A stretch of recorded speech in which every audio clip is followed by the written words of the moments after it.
Anong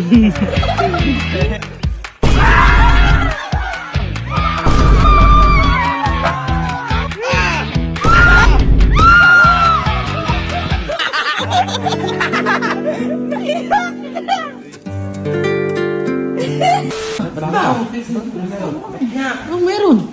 Andiyan na kasi si Elma. Oh. Andiyan na rin pamilya ni Elmi. Oh. Ngayon, di ba, nung nakaraan, may ginawa tayo sa bag ni Mama. Oo. Yung naiyak si Mama. Oo, galit na galit. At sabi ko sa inyo, meron din tayong paghiganti kay Elma. Oo. Kasi si Elma ang nag-impluwensya kay Mama para bumili ng bag na yun. Oo naman. Kaya ngayong boy, ito na ang araw ng paghiganti ni Elma. Yan!